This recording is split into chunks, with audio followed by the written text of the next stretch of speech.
اعوذ باللہ من الشیطان الرجیم بسم اللہ الرحمن الرحیم رب اشرح لی صدری ویسر لی امری واحلل عقدۃ من لسانی یفقہوا قولی۔ ریاض الصالحین حصہ اول۔ کھلے اور چھپے ہوئے کاموں اور حالات میں نیک نیتی کا ہونا ضروری ہے۔ بھلے لوگوں کی زیارت، ان کی سنگت و ساتھ و محبت، ان سے ملاقات کر کے ان سے دعا کرانے اور مبارک جگہوں کی زیارت کرنے کے بیان میں حضرت ابن عباس رضی اللہ تعالی عنہ سے روایت ہے کہ نبی اکرم صلی اللہ علیہ وسلم نے حضرت جبریل علیہ السلام سے کہا، جتنا تم ہم سے اب ملتے ہو اس سے زیادہ ملنے میں تمہارے لیے کیا رکاوٹ ہے؟ تو یہ آیت نازل ہوئی کہ ہم تمہارے رب کے حکم سے ہی اترتے ہیں، جتنا وہ چاہتا ہے اور جب وہ چاہتا ہے، اسی کے لیے ہے جو ہمارے پیچھے ہے اور جو اس کے بیچ ہے۔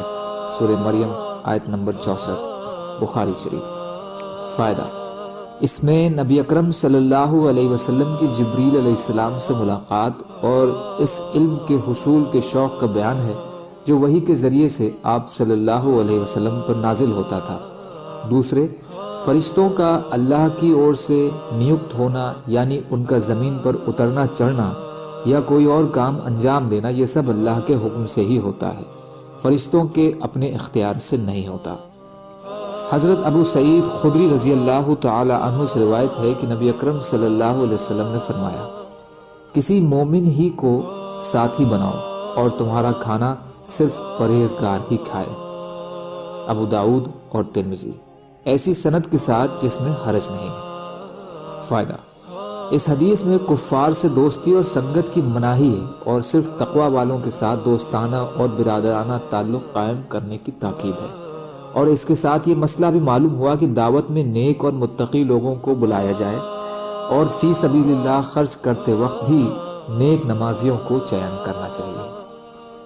حضرت ابو ہریرہ رضی اللہ تعالی عنہ سے روایت ہے کہ نبی اکرم صلی اللہ علیہ وسلم نے فرمایا، آدمی اپنے دوست کے دین پر ہوتا ہے تو تمہارا ہر آدمی یہ ضرور دیکھے کہ وہ کس کے ساتھ دوستی کر رہا ہے۔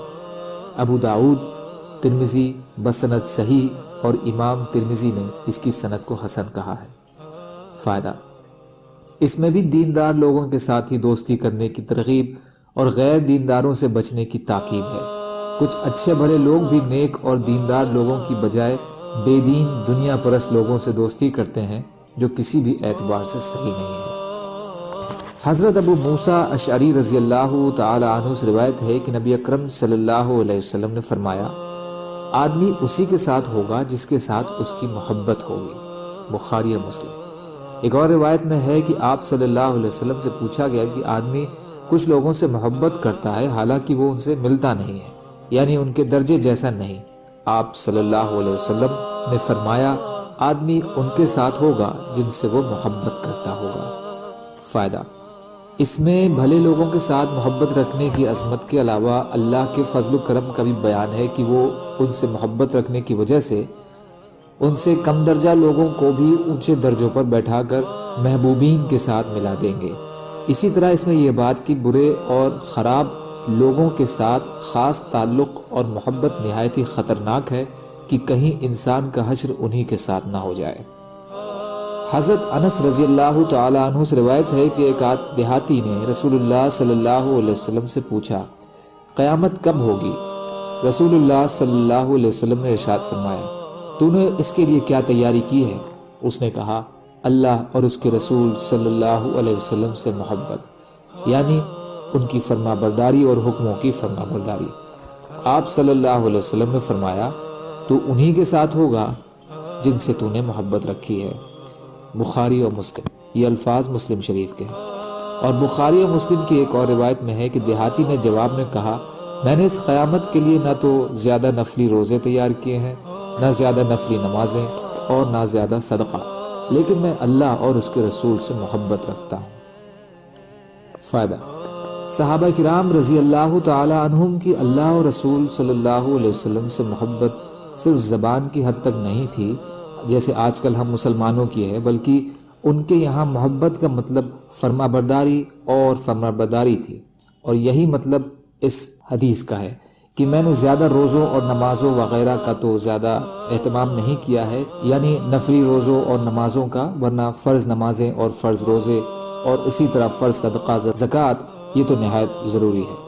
ان کی ادائیگی کے بنا تو مسلمان ہونے کا یا اللہ اور رسول صلی اللہ علیہ وسلم سے محبت کرنے کا دعویٰ کا کوئی بھروسہ ہی نہیں ہے۔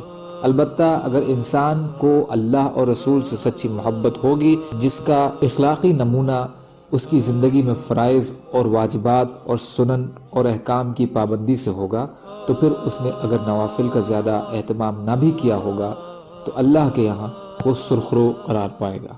یہی مطلب اس حدیث کا ہے، ورنہ فرائض و سنن کی ادائیگی کے بنا اللہ اور رسول سے محبت کا دعویٰ فریب نفس کے سوا کچھ نہیں، جس کا کوئی اہمیت اللہ کے یہاں نہیں ہوگی۔